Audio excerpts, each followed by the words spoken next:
Hi there! Today I wanted to talk about a topic that is really dear to my heart. How can you stop working harder and reach even better results? What are the key ingredients for that? Because you know what happened when I increased empowerment and autonomy in my organization? Well, stress and burnout increased.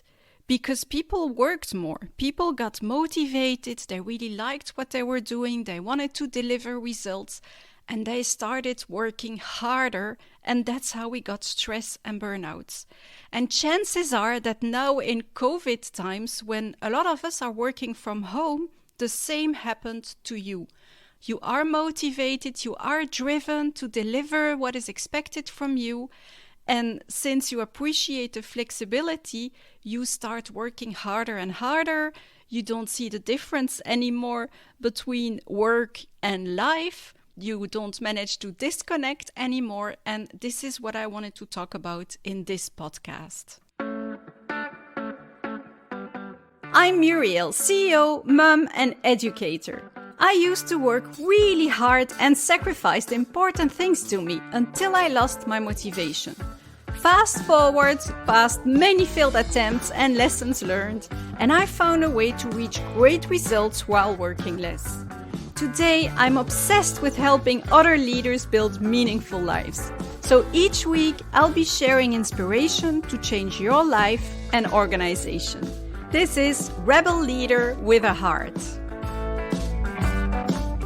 And this podcast is sponsored by my own course, Leading Authentically in Digital Times, that will start. A new edition of this course will start on March 22nd, so 1 week from now, if you listen to this podcast when it came out, so on the 22nd of March.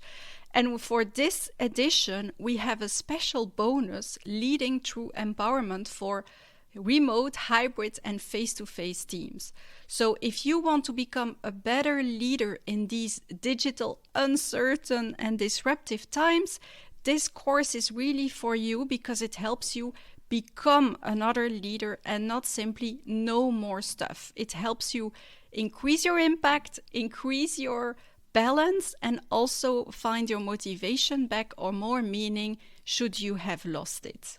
So I hope I will see you in the course, and you will find the link to subscribe in the show notes of this episode, or just go to QILEADER.com, QILEADER.com, and there you can subscribe. Now, let's come back to our episode. So, as I was telling, stress and burnouts increased when we increased empowerment and when we increased flexibility. So I told people you can from now on work from where and when you want, as long as you agree with your team.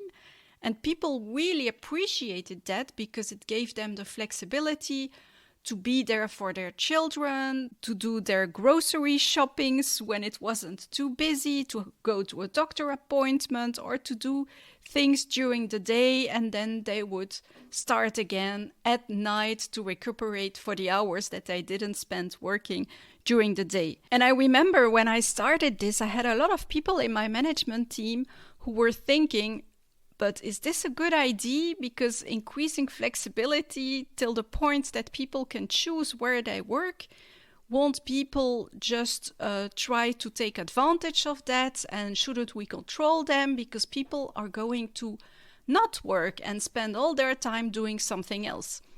And the exact opposite happened.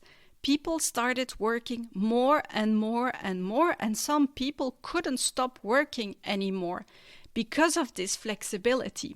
And that's also what the statistics show for 2020. On average, people worked 2 hours more every day, or 1 hour more than in 2019. So this whole flexibility was great in the beginning, but then we all started working more and not being able to disconnect.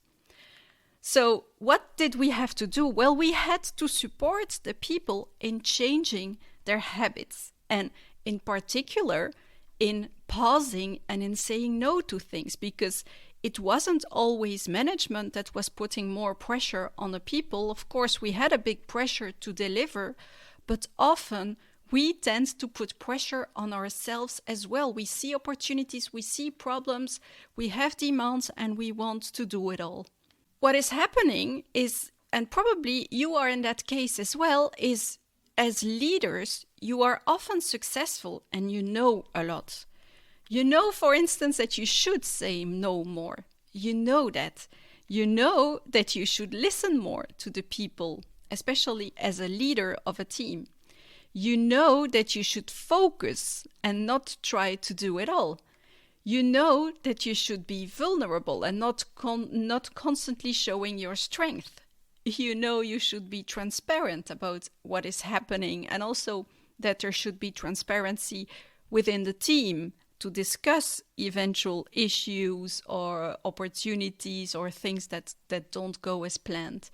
And you also know you should accept mistakes, that failing is just part of today's world, because things are moving so fast that it's not possible anymore to foresee everything in advance. And so failing is part of the game today, and we have to fail fast, fail better, and learn and get up again.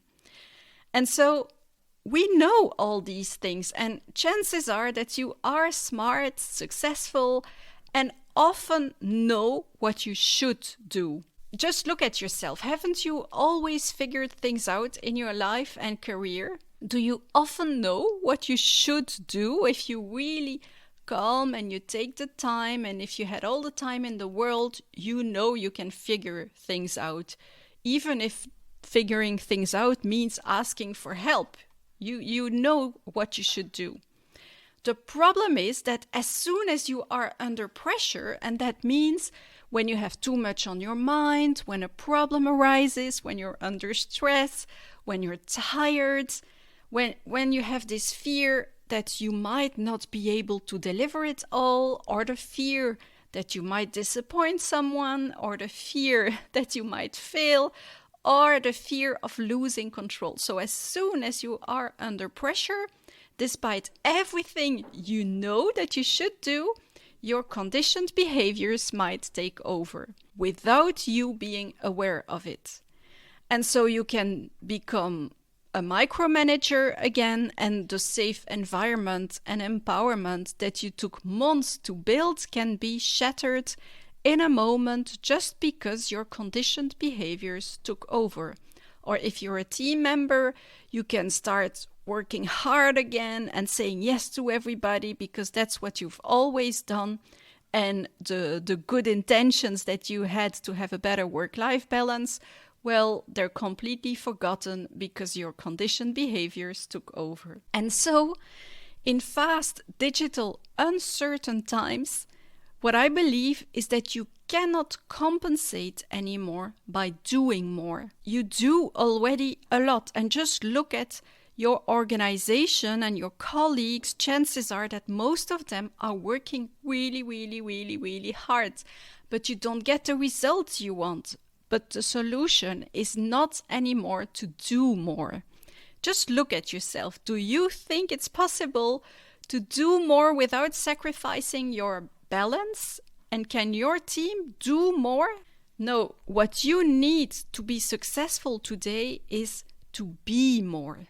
So it's not about knowing, it's not about doing anymore, it's about being more and elevating your consciousness level.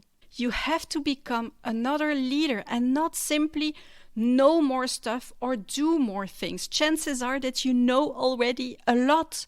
You read a lot, you hear a lot, you followed a lot of training, so you probably know enough. Now it's time to be someone else. And also the team members have to become leaders as well, leaders of their own life. So who should you become? You should become a leader with purpose that is aware of his mindset, his beliefs, his conditioned behaviors, with resilience, a focused leader capable of saying no and managing chaos. And also a leader capable of transcending your fears to create a meaningful, impactful, and agile organization. And this is really important, this part of transcending your fears, because as soon as you are under pressure, it's your fears that take over without you being aware of it, instead of really who you truly are. And you know, everything you need to get the life and the results you want is inside each of you. It is already inside of you. You just need to get it out there. And just like I said, you figured everything out up until today, and you will continue to figure things out. You just need to find a way to be more. And how do you do that? Well, first, you need to pause. That's always, I know I've said it very often, and I will continue to say this very often, but when things don't go as planned, when you have too much to do, when you are running all the time, the first solution is always to stop, to slow down and pause.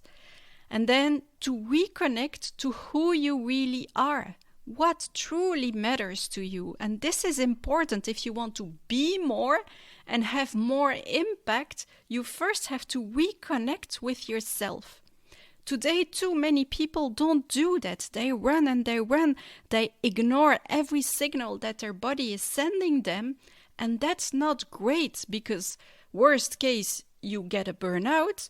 But in the middle, you can also be disconnected to others, your team members, and get bad results and stay in this loop of always working hard. So the first thing you should do is pause and reconnect to who you are and what really matters to you. And then you have to increase your awareness about your own beliefs, your mindset, your interpretation. So you have to learn to observe yourself, just as if there was a camera on top of you looking at you. Try to observe yourself as much as possible. I sometimes watch, or I used to watch these TV programs about educating children, where in the beginning the camera people would be there and they would simply film the parents interacting with their children. And then they would show the videos to the parents. And some parents would be shocked. They didn't realize they were acting this way. And here again, it's probably their conditioned behaviors and their fears that would take over and that made them shout at their children or be aggressive or whatever.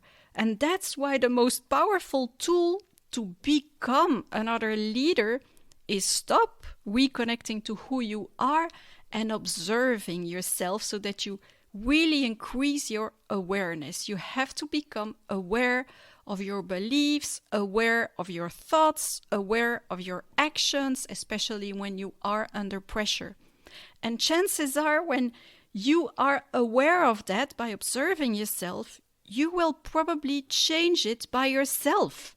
Because, like I said, everything is inside you and you know what you should do.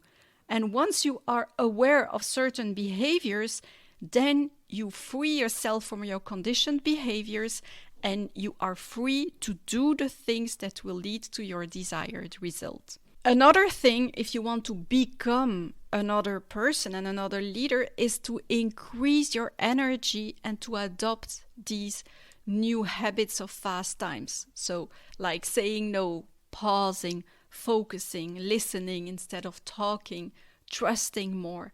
All these habits that you probably know, accepting mistakes, being transparent. But for that you need to first notice that you might not be the leader you thought you were, and increase your energy, because that will give you the strength to really go out of your comfort zone with a beginner's mind and start practicing these new habits, even if they feel uncomfortable and ask a lot of energy, because building a new habit requires a lot of energy. But when you are exhausted, you will simply stay in your old habits that, let's face it, are not serving you probably for the moment. When you do that, that's how you will rewire your brain to become an authentic leader, and that's how you will get everything that is inside of you come out so that you can really lead the life that you should lead and that you want to lead, instead of just going through the days, trying to do all the to-dos on your list and not really being connected to who you truly are. And by doing that, you will see that that's how you will get better results, because you will start changing, and because you will start changing, the people around you will start changing, and then the whole team will start changing, and then what will happen is the culture within the organization will start changing, and that's how you will get better results.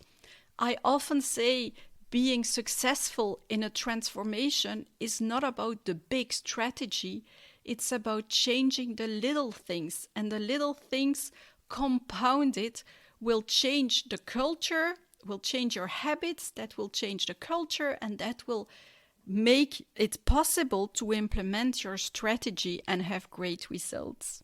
So that was just a message for today. It's a shorter podcast than what I used to do.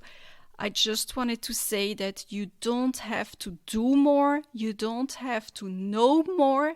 What you have to start doing is to be more. Yeah, you finished another episode of Rebel Leader with a Heart. If you want more, go to rebelleaderwithaheart.com for show notes and past episodes. If you love the show, subscribe, leave a review, and share it with a friend. The more, the merrier. Thanks for tuning in, and have a great week, you Rebel Leader with a Heart.